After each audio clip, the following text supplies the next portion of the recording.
Good morning, everyone. Ang buntag, gusto man ta diha. So, our topic for today is about Noli Me Tangere. That's lecture 25. So, this is just a run through and sort of a summary because alam ko naman na Noli Me Tangere is one of the two works ni Rizal na alam na natin since high school. We know its characters, its stories, the basic symbolism, purpose, di ba? Who's the author, at bakit niya ginawa. So, but I want us to focus for this lecture yung how can this legacy of Rizal affect us as a Filipino na product of this generation? So that's a question I will pose to you na dapat ma-answer natin siya after this recording. So let's start. Noli Me Tangere. So it is a book which is comprised by 62 chapters and an epilogue. So pag may tag-epilogue, it is parang ending note, ending word. Pwedeng magsulat ng epilogue ibang tao or pwedeng ang author, but most of the time yung author talaga. Rizal's first novel, Noli Me Tangere, exposes the abuses and iniquities of many Spanish Catholic friars and government officials during his time. Rizal was a student of medicine in the Universidad Central de Madrid when he started writing it, and was 26 years old at its publication. And we know the run-through of ano yung mga nangyari of this time sa life ni Rizal, di ba? During his first travel abroad.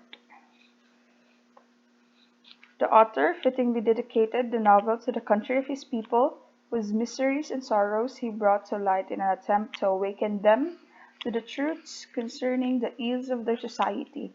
Paradoxically, though, the novel was originally written in Spanish, the language of the colonizers and the educated at that time.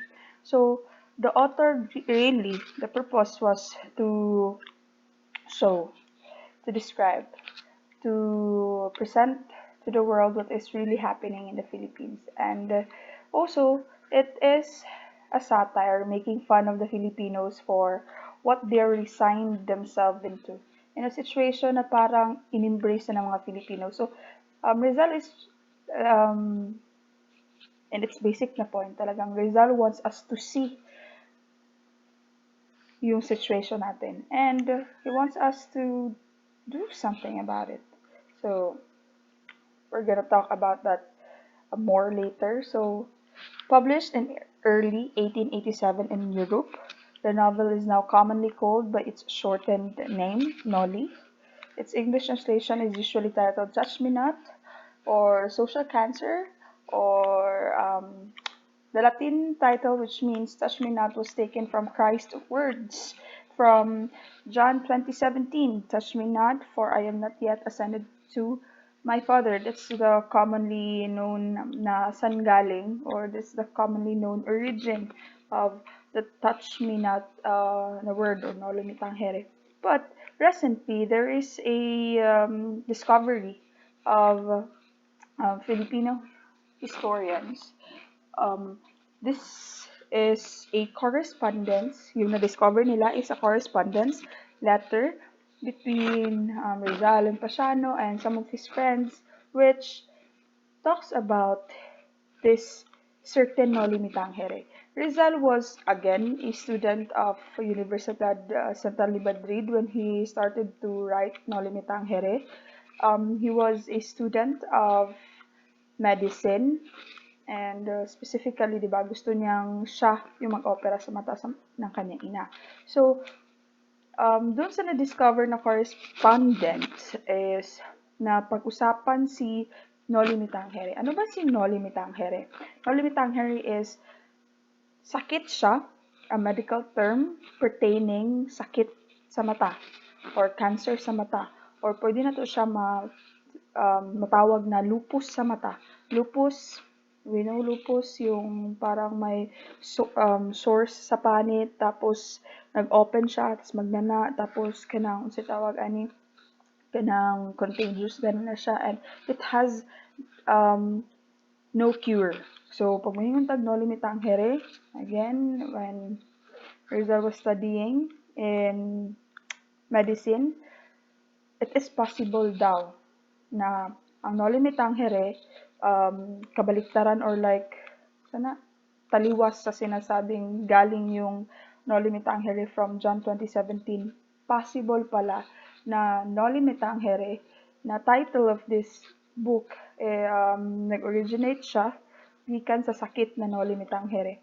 Ma'am, ano mo kaingon man ka na gigamit ni Rizal ang name sa isa ka sakit para sa title sa iyang book? Di ba? Weird po. Actually, it is also a symbolism or parang ginamit ni Rizal as a representation of the whole book, the whole point. Diba? Kasi yung Noli me Tangere, sakit sa mata. It has not, ay wala siya cure, and the more daw nimo hilabtan ang kaning imuhang mata na naay Noli me Tangere, the more daw na musamot siya. So, it is like saying na the more daw na hisgutan ni Rizal ang mga issues sa ato ang country, wala lagi po yung cure na mahitabo. Even though na siya gibuhat para i-cure ni, but the more na hilabtan niya ang kanina problema, wala lagi po mahitabo, the more panuon siya na magpadayon. So it is like saying na ang mga Pilipino ay may sakit. The Philippines has a cancer. And in this book, doon niya pinipresent kung ano yung cancer na gusto niya ipakita sa atin. So, yes. So, the idea of writing the book Noli me Tangere came from the inspiration Rizal got from the book entitled Uncle Tom's Cabin. So, Uncle Tom's Cabin is a book written by Harriet Beecher Stowe, which portrays the American slave owners, and a pathetic, unfortunate Negro slave inspired Rizal to write a novel. So, what is this Uncle Tom's Cabin? So, this is a book written about the black slavery, the black inequality, the abuses of the white to the black Americans in America. So, this book became an inspiration ni Rizal na Harriet Beecher Stowe can write a book presenting the situation sa iyahang people. So, why not? Nganong dili man siya kahimuan na. So, diha siya nakakuha sa iyahang inspiration. Gusto po niya i-present ang abuses na gibuhat ni colonizer kay Pilipinas. So, on January 2, 1884, Jose Rizal proposed to write a novel at a reunion at the Paternos. The Paternos being the Maximino Antonio Pedro. With Graciano Lopez Haina, Everesto Aguirre, Eduardo Dilete, Julio Lorente, Milicio Figueroa,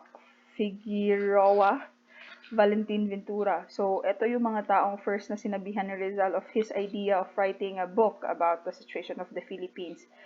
Unanimously, these people, the Paternos, Haina, Aguirre, Lite, Lorente, Figueroa, and Ventura, anonymously agreed to write a novel. But, yung topic na gusto nilang sulatan is about girls, about women. So, Rizal was quite disappointed, and he decided na siya na lang yung magsusulat for himself. He decided to write the novel alone because para sa kanya, kung sa ato up ato ng generation ang say word na iyang gamitin, nakaunsan sila, mga kuan man kaayo mo. Lahi ang atong topic ng istoryahan, tapos ang yung gusto noon na isulat na to about is girls. So, and end of 1884, Rizal began writing the novel in Madrid, finished one half of it in his first part of writing the novel. So in 1885, he went to Paris, continued writing, finished one half of um, the second half of the book, finished the last four chapters in Germany. He wrote the last few chapters in Wilhelmsfield in April and June 1886. In Berlin, Jose Rizal made a final revision. Sick and penniless, we know this story, di ba, na during this time, Rizal was doubting if he has the capability to publish the book, kung magagamit ba, kung um, malalathala ba yung book. Kasi, yun nga, wala siyang pera. And it was winter that time. And as a consequence pod, he did not get the proper nutrition to fight off the cold during that um, season. So Rizal really became sick and wala pa gyud siya kwarta syempre para sa pagkaon, sa vitamins, proper nourishment and sa iyahang gipuy-an. Saan pa niya pagpa-print sa Noli and here comes the savior of Noli, Maximo Viola, a friend of Rizal who reached out to Rizal and lent him money. If I'm not mistaken, if I remember correctly, that's 300 pesos, which later nabarya ni Rizal via the padala sa iyang kuya Pasano. And so, right after ganinin niya na nabaryan si Viola, dito na gaya na nagsugod ang iyang grand tour in Europe. So, yes, again, Maximo Viola is the savior or the so-called savior of Noli because nagpahulam siya kwarta. So, to save printing expenses, he deleted certain passages in his manuscript, including the whole chapter Elias and Salome. And there is this theory daw na sa book ni Rizal, Maria Clara was not really the portrayed ideal na dalagang Pilipina. Taliwas sa mga usual na sinasabi. Kasi ma'am, ngano nakaingon man? Ngano moingon man sila na dili si Maria Clara na siya man ang isa sa bida, siya man ang gwapa dadto, siya man ang tanan. Ano siya? Supposedly daw si Salome is the ideal na Filipina kung si Rizal ang pangubanon. And ngano makaingon man ma'am kay kung ideal na Pilipina si Maria Clara, ngano ang end sa iyang life is tragic man. Then Salome here is a character which is an independent woman, intelligent and well-spoken, also brave because nasa iyahang own na mga sa tawag ani set of beliefs na dili siya mahadlok istorya because during the time of the Spanish, diba, lahi gyud ang standing, lahi ang weight sa words sa babae si sa lalaki. We don't really know that much about Salome because syempre, no, gidelete gani ang chapter and we didn't encounter her in our high school life. Wala siya labot, but yes, there is the theory na instead of excuse me, Maria Clara, Salome was the real ideal na Pilipina which veiled lang ni Rizal in his book, but that's theories. So, February 21, 1887, the Noli was finally finished and ready for printing. Again, that's February 21, 1887. Okay, they finally found printing shop Berliner Druckerei Action. I don't know how to pronounce this. Gesellschaft, which charged the lowest rate. That is 300 pesos for 2,000 copies of the novel. Can you imagine 300 pesos for 2,000 copies? 300 pesos is mura mo nag-isa ka anan no? Ay para nako isa ka anan. But 300 pesos so dako pa siya kay ang kwarta sa una. So after print the title, so again, that Touch Me Not from the Bible daw, but again, na ay bagong na-discover na letters ni Rizal na dito nakitaan na si Rizal naghisgot about sa word na Noli me Tangere. Noli me Tangere is the medical term for cancer sa mata. Okay, so let's go with the cover sa libro. So, the whole book daw carries such weight and symbolism, meaning, knowledge, values, and teachings na gusto ni Rizal maabot sa mga Filipinos. And also, the cover page, daghan jud kayo siya og gipakita. So, the cross, it means daw the sufferings of the Filipinos, pomelo blossoms and laurel leaves, honor and fidelity, silhouette of a Filipina, supposedly daw ang gadala na babae, Maria Clara, burning torch, rage and passion, sunflowers, enlightenment, bamboo stalks that were cut down but grew back, that's resilience, the strength of the Filipinos, a man in a cassock with the hairy feet, priests, using religion in a dirty way, and then chains, that's slavery, whips, cruelties, helmet of the Guardia Civil, arrogance of those in authority. Nakita ninyo tanan ang gi-point out. But, okay, so that's about the cover. So let's go with the characters. So magsugot ta kay Crisostomo Ibarra, ang gadala. Son of a Filipino businessman, Don Rafael Ibarra, he studied in Europe for 7 years. Ibarra is also Maria Clara's fiancé. Several sources claim that Ibarra is also Rizal's reflection sa iyahang own na characters. Okay, so Maria Clara, Ibarra's fiancé, she was raised by Capitan Tiago and is the most beautiful and widely celebrated girl in San Diego. An illegitimate daughter of Padre Damaso, a product of the panggagahasa ni Padre Damaso kay Pia Alba, which is the wife of Capitan Tiago. Capitan Tiago, Santiago de los Santos, known by his nickname Tiago and political title Capitan Tiago, is a Filipino businessman and the cabeza de barangay or head of the barangay of the town of Santiago. He is also the known father of Maria Clara. So, Padre Damaso. Damaso Verdulagas or Padre Damaso is a Franciscan friar and the former parish curate of Santiago. He is best known as a notorious character who speaks with harsh words and has been a cruel priest during his stay in the town. Note the word cruel and notorious. So, Elias is Ibarra's mysterious friend and ally.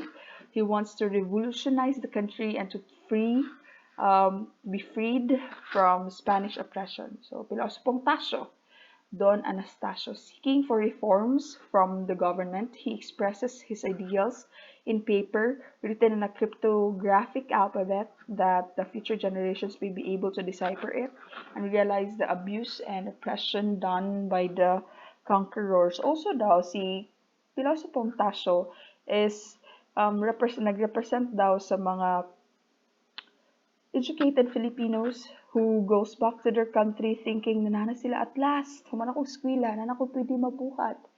I will do something. Yes, I'll fight for our independence. I'll be someone na mailhan sa inana. But later, just like Pilosopong Tasyo, lost hope and realized daw how inevitable the slavery or like how nagdili na jud mausab ba na wala gyud mabuhat. Mao daw na si Don Anastasio nailhan na lang as Los Pontasio. So supposedly again he represents the idealistic or like naay mga plano para sa Pilipinas na mga educated na niuli sa Pilipinas pag abot nila Pilipinas later niundang nagyapon sila sa ilahang noble thought sa ilahang plano because they realized daw ang nakita nila kung unsa ka futile ang attempt na mahimong free from the Spanish. So, really good kaayo good ang character ni ang symbolism sa character ni Pilosopong Tasyo because it is like portraying ba na the Filipinos, even though ni rise na silang ilustrados later daw matud pa ni Rizal, mawalaan na gyapon og zeal to fight and also be useless, just like Pilosopong Tasyo, and be nega, pessimistic about the plight of the Philippine Islands. So says Sisa, Crispin, and Basilio. Here comes the family we know, Jude, di ba? Sisa. Crispin, Basilio, nasa na kayo? Di ba? Narcisa is the deranged mother of Basilio and Crispin. Nabuang man na siya again kay nawala si Basilio and si Crispin. Described as beautiful and young, although she loves her children very much, she cannot protect them from the beatings of her husband, Pedro. So, iyang gisend si Crispin og si Basilio sa church. Crispin is his 7-year-old son, an altar boy who was unjustly accused of stealing money from the church. After failing to force Crispin to return the money he allegedly stole, Father Salve and the head sacristan killed him. It is not directly stated that he was killed, but a dream of Basilio suggests that Crispin died during his encounter with Padre Salve and his minion. So, Basilio is his 10-year-old son, an acolyte tasked to ring the church bells for the Angelus. He faced the dread of losing his younger brother and the descent of his mother into insanity. At the end of the novel, Elias wished Basilio to bury him by burning in exchange of chest of gold located in his death ground. He will later play a major role in El Filibusterismo. Okay, so plot. So what's the storyline? So, having completed his studies in Europe, Juan Crisostomo Ibarra Magsalin comes back to the Philippines after a 7-year absence. In his honor, Don Santiago de los Santos, Capitan Tiago, a family friend, threw a get-together party which was attended by friars and other prominent figures. One of the guests, former San Diego curate Fray Damaso Vardulagas, belittled and slandered Ibarra. How did he slander Ibarra? That's using the name sa ihang papa. Iyahang kung kuan paggibash ang kamatayon siyang papa, ang pagkailado siyang papa before na against the church inana. So mura jud niya gidaot ang ngalan sa papa ni Ibarra sa atubangan ni Ibarra. Okay, so the next day, Ibarra visits Maria Clara, his love, the beautiful daughter of Capitan Tiago and affluent resident of Binondo. Their long-standing love was clearly manifested in this meeting, and Maria Clara cannot help but reread the letters her sweetheart had written her before he went to Europe. Before Ibarra left for San Diego, Lieutenant Guevara, civil guard, reveals to him the incidents preceding the death of his father, Don Rafael Ibarra, a rich hacendero of the town. So here na dayon, story na dayon sa iya kung unsa jud ang nahitabo sa iyang papa. So Damaso's animosity against Ibarra's fathers is aggravated by another incident when Don Rafael helped out on a fight between a tax collector and a child fighting. The former's death was blamed on him, although it was not on purpose. So, unsa jud ay ning nahitabo sa kamatayon daw. Kanin ko si Damaso o si Don Rafael, kay naagi ni sila yung murag bad blood or like, kanang naagi something na negative silang relationship ba. So, ang kaning incident sa isa ka guardia civil o isa ka tax collector o isa ka bata, mao da ang nahimong opportunity ni Damaso to bring down his enemy. So what happened was there was a tax collector which is abusing daw a child, and Don Rafael tried to rescue the kid. Gituklod niya si tax collector, and si tax collector daw natumba, nabunal ang ulo sa kanang kilid sa dalan and namatay. So Don Rafael was imprisoned because of that. So suddenly all of those who thought ill of him surfaced with additional complaints. He was imprisoned, and just when the matter was almost settled, he died of sickness in jail. Okay, so namatay ang papa ni Ibarra, that's Don Rafael, while in prison. And what was more concerning or makaguol kay wala pa gyud siya gilubong og tarong. What happened was gi um, lubong siya dayon sana gipabungkal gipahukay kay ibalhin daw sa Chinese cemetery, but what happened was atong dig ang kanang sa tawag ni graveyard sa iyahang papa gaulan, tapos ang kato daw nagkalot kay gikapoy, so ang gihimo gilabay na lang daw sa river ang patayng lawas sa iyang papa. So pag uli ni Ibarra wala siya nakit-an jud na lubnganan. So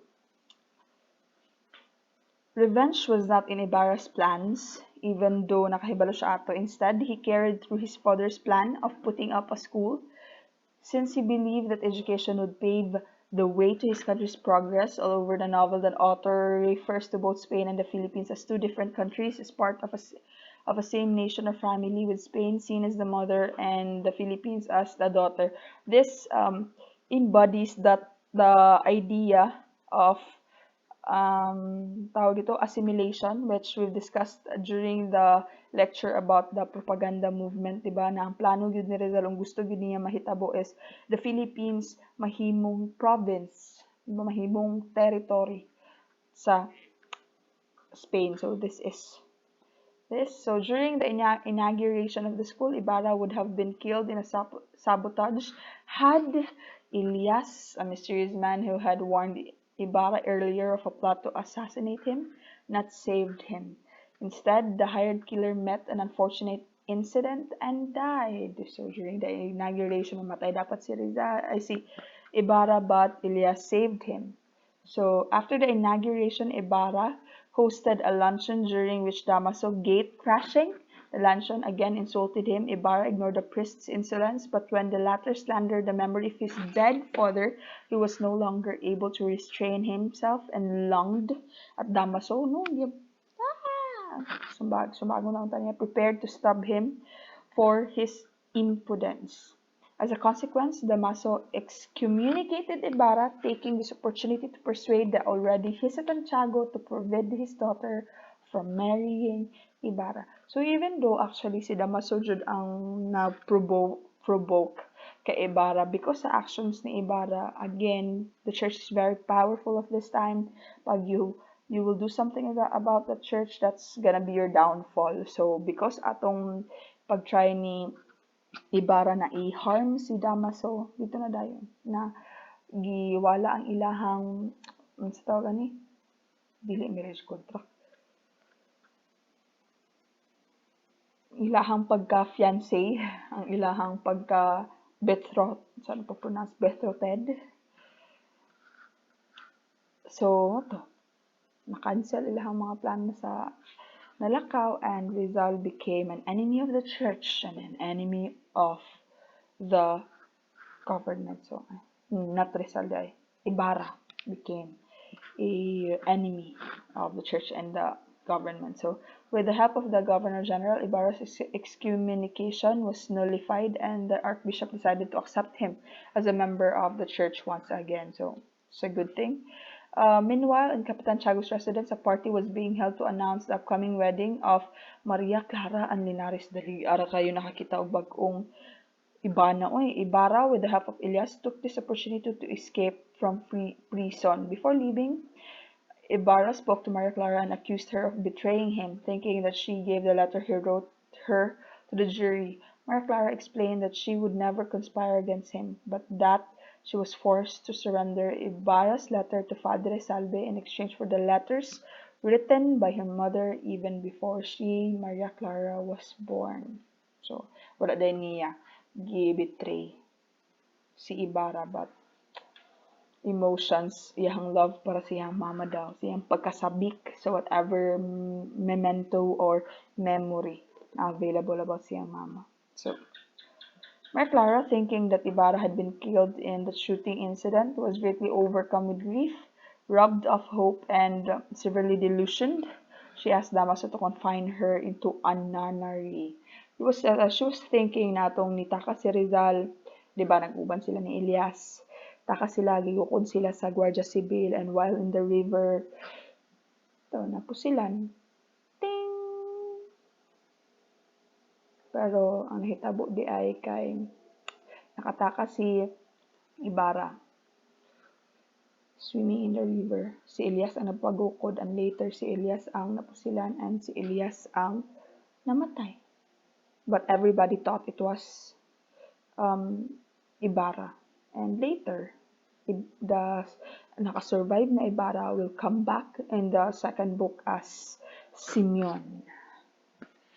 So, Maria Clara, thinking that Ibarra really died, nato siya og kumbento para Madre, pero, naay dakong pero.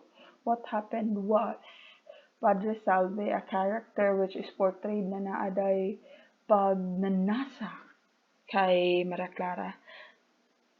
He also entered the nunnery, and dito daw, dili na din totoong akong gilito ka ganina na ang iyahang tragic na life in the convent, because again and again daw siya ginagamit ni Salve, and later daw kay nagpakamatay daw siya. Nakisuta na. Damaso reluctantly agreed when she threatened to take her own life, demanding the nunnery or death. Unbeknownst to her, Ibarra was still alive and able to escape. It was Elias who had taken the shots. So it was Christmas Eve when Elias woke up in the forest, fatally wounded, as it is here where he instructed Ibarra to meet him. Instead, Elias found the altar boy, Basilio, cradling his already dead mother, Sisa. The latter lost her mind when she learned that her two sons, Crispin and Basilio, were chased out of the convent by the sacristan mayor on suspicions of stealing sacred objects. So Elias, convinced that he would die soon, instructs Basilio to build a funeral pyre and burn his and Sisa's bodies to ashes. Pamintag funeral fire, kaya bitong sa mga salida.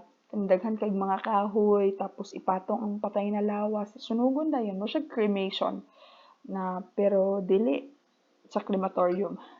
No siya gisunog lang ang patay na lawas. This is for the purpose na dili ganahan mahibalan dili ganan si Elias na mahibalan sa uban na dili di ay si Ibarra ang namatay. So he would pretend na siya si Ibarra until Judaw. So he also tells Basilio to take the gold he finds and go to school. In his dying breath, he instructed Basilio to continue dreaming about freedom for his motherland with these words, I shall die without seeing the dawn break upon my homeland. You, who shall see it, salute it. Do not forget those who have fallen during the night.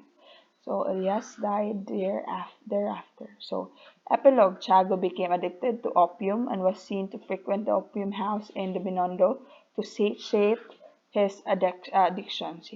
Okay, Maria Clara became a nun, where Salve, who was lasted after him from the beginning of the novel, regularly used her to fulfill his lust. One stormy evening, a beautiful, crazy woman was seen at the top of the convent crying and cursing the heavens for the fate it has handed her. While the woman was never identified, it is insinuated that the said woman was Maria Clara. Okay, so that's the story. Tragic na love story. Murag na ipagka Romeo and Juliet. Ang end lang kay matay ang babae, kay abi niya patay na ang lalaki. But okay, so the spirit of Noli, so unsa jud ay unsa spirit niya, unsa man jud ay iyang soul, unsa jud ay ang message na iyang gi-carry, unsa di ay agyud ang iyang value. So, as intended, Noli Me Tangere creatively depicts the real conditions of various aspects of Filipino society under the Spanish regime, largely because of corrupt Spanish officials and friars. So, really, Rizal wants to portray, to show us what really is happening, and show the Spanish, the whole world. Di ba? Ma'am, ano may mag-show the Spanish, the whole world sa nahitabo sa Pilipinas. Note that Rizal had written his novels originally in Spanish. Ma'am, Ang anong gihimo man nato siyang hero kung ang iyahang word, ang iyahang sana language na gigamit is not Filipino. Kani, in his defense, Rizal really intended also to reach the Spanish na mga audience. So that's why he used the Spanish language because mas dali man gud siya sana mahatag or mapasabot sa atong mga native speaker of the language. So, ang pag-use niya sa language na Spanish is it's not really just about dili siya kabalo mo Tagalog but ang iyang intended na audience. So, yeah, Age of Enlightenment. The printing or ang pag-release sa book na Noli Tangere is the so-called Enlightenment period. Po daw gitna yung mga books na naggatawag ana na period sa history as the Enlightenment of the colonized Philippines. Diri daw nagsugod na na-open na tong mind sa thought na dili na ni sakto. So that's one of the spirits. So second, introducing the spirit of the novel to his friend Ferdinand Lumintrid. Rizal himself wrote, the novel is the first impartial and bold account of the life of the Tagalogs. The Filipinos will find in it the history of the last 10 years, typically a parody, lampon, and satire of the Filipino society under the administration of the colonizers. The novel's characters represent the various kinds of people inhabiting the country of that time. So again, the characters of the book really represents the Filipino itself. So Crisostomo Ibarra represents the small group of Filipinos, also known as the Ilustrados, who had a chance to study abroad and dreamt of improving the country, like Jose Rizal Ibarra wanted education for the Filipino children. Hence, his plan to construct a public school in San Diego. So that's Crisostomo Ibarra. Damaso, on the other hand, corresponds to the wicked but uniquely respected priests during the Philippine colonization. His character is a reflection of them, rampant covert fathering of all illegitimate children by the friars. In the novel,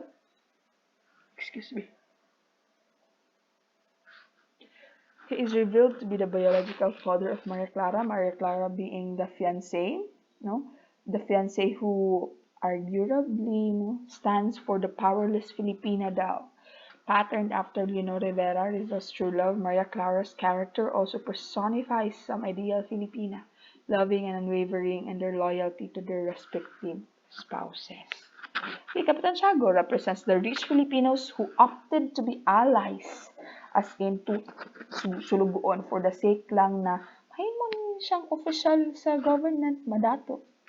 So, it was a representation of the Filipinos who would rather choose to befriend and be an ally sa Spanish na government than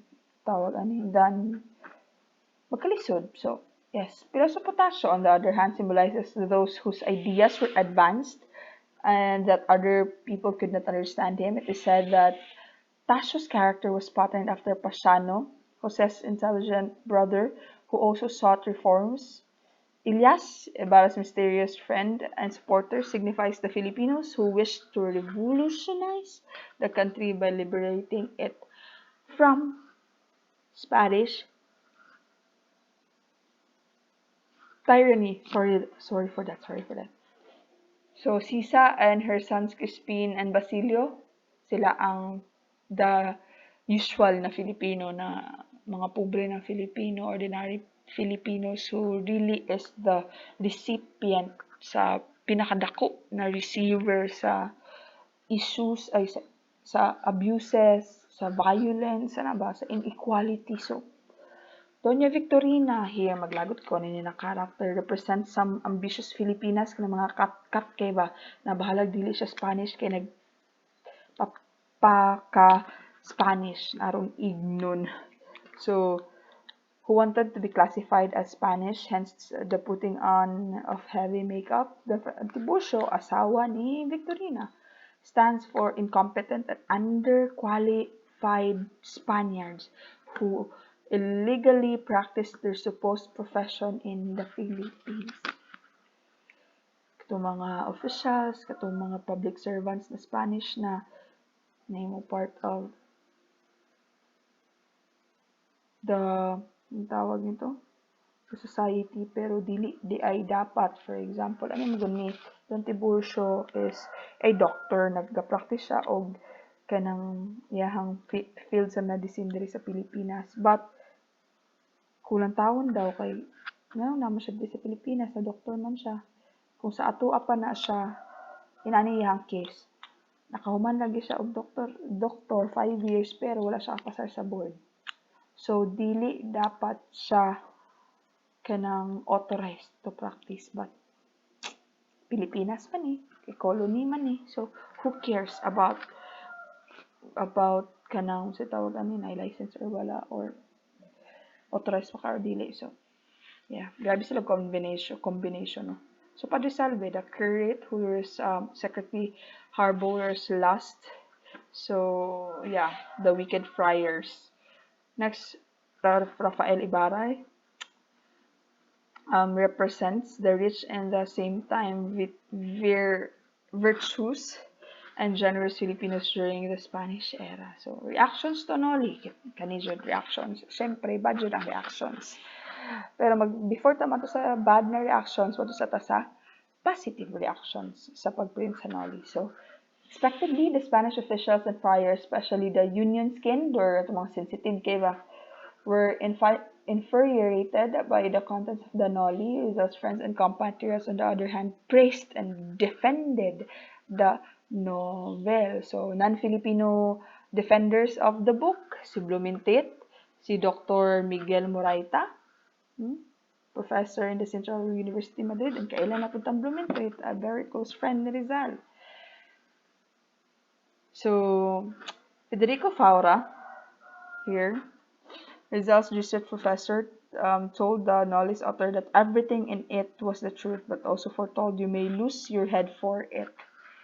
Today, there were streets in Manila which were named after Moraita, Blumentritt, and Faura, who supported Rizal in his printing of and releasing of Noli Me Tangere.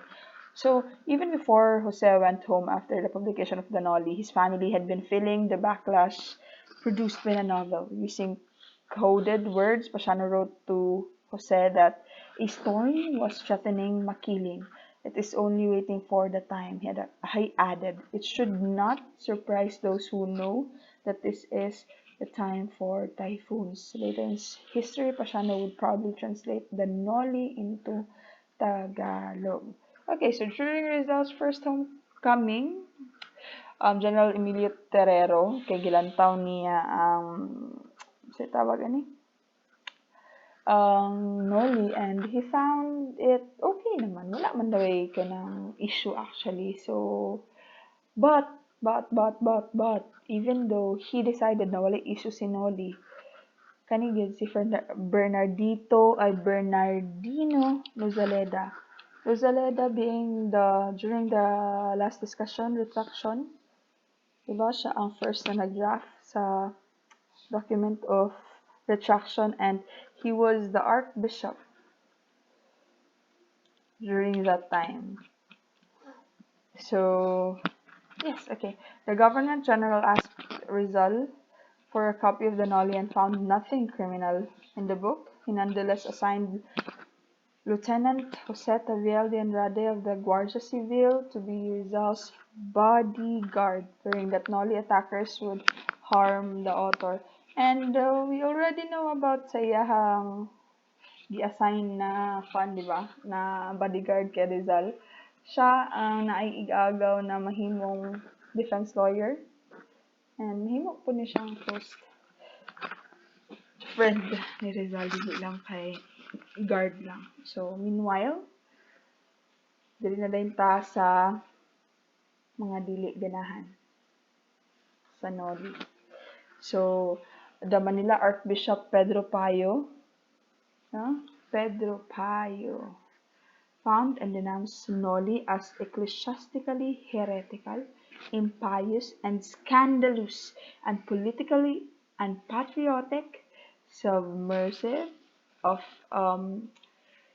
public order and harmful to the Spanish government and its administration in the Philippines. So that's according to Pedro Payo. She he is against the Noli. Okay, Permanent Commission of Censorship. Dili. Nagapuspod for prohibition. The pag-stop sa import, pag-stop sa reproduction, and pag-stop sa pag-publish jud sa og more copies sa Noli. So, in Madrid na napod si Vicente Barrantes resentfully attacked the Noli.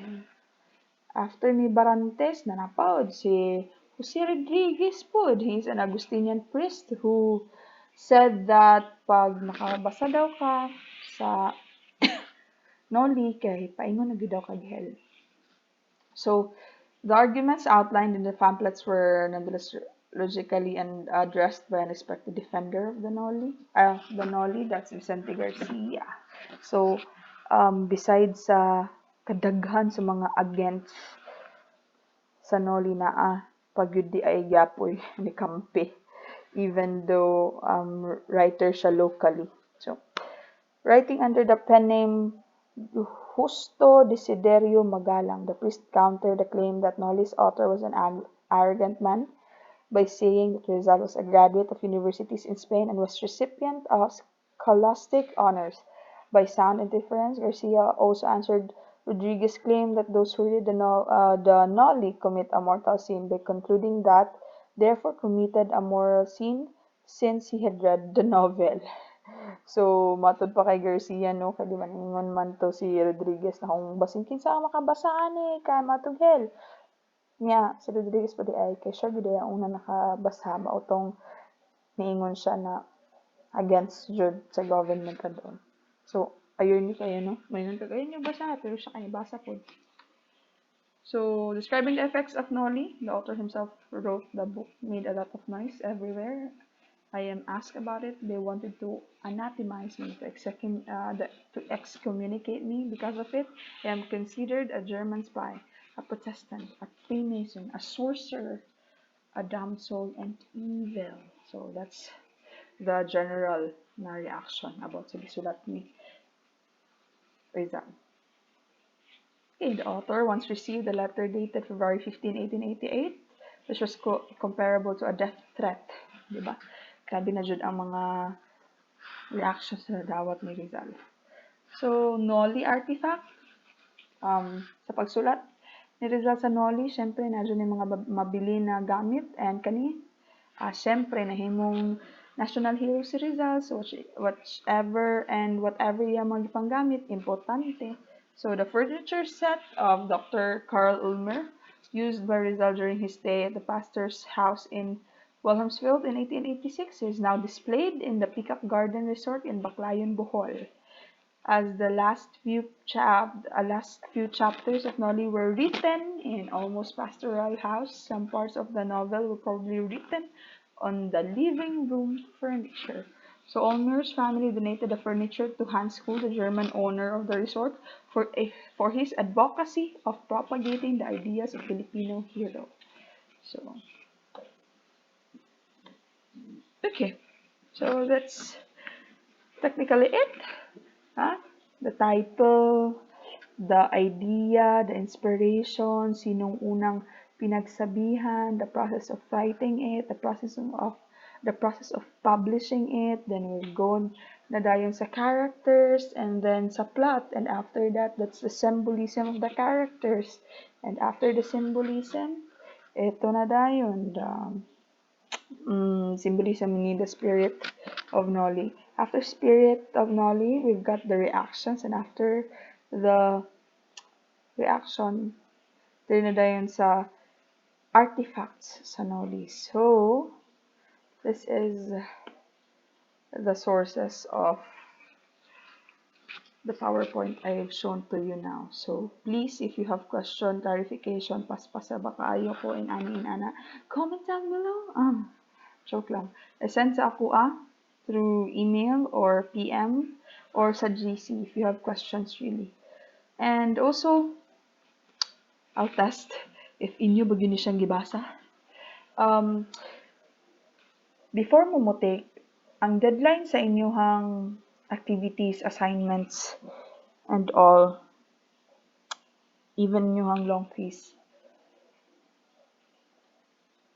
dapat mo ninyo na sila makumpleto before mo makatake sa exam. Ako na siyang i-add as restrictions. Kinahanglan ninyo makumpleto tanan inyong activities, inyong assignments before mo makatake og exam sa Friday. That's the kanong upcoming na Friday, that's 31. So 31, whether 9 to usual man nato na schedule, di ba? Sa buntag is 10:30 to 12 and sa hapon is 5:30 to 7. So diha mo take sa inyong exam. Dili mo again ka-take kung wala pa na kumpleto inyong assignment o quizzes. Also, about your about your long quiz, that's lecture 27. You can take that anytime. That's kung mahuman lang nimo imong quiz 26, pwede na ka mag-take sa 27. That's your long quiz. So, please wait tomorrow para sa El Filibusterismo, Saturday and Sunday for the Philippines a Century Hence, Indolence of the Filipino People, and Letter to the Young Women of Malolos. That's Saturday, Saturday naman day ugma. So, apas-apas ng tagamay, but yes. Let's see, kung gihuman ba ninyo siya pangutana, kay dili na ko, kung gihuman ba ninyo ni uglantaw, kay kung mangutana ganin mo sa GC, dili ta mo tubagon. Okay, have a good night, and matulog na ta. So hopefully, no, asabot mo, and again, questions, please ask. Thank you.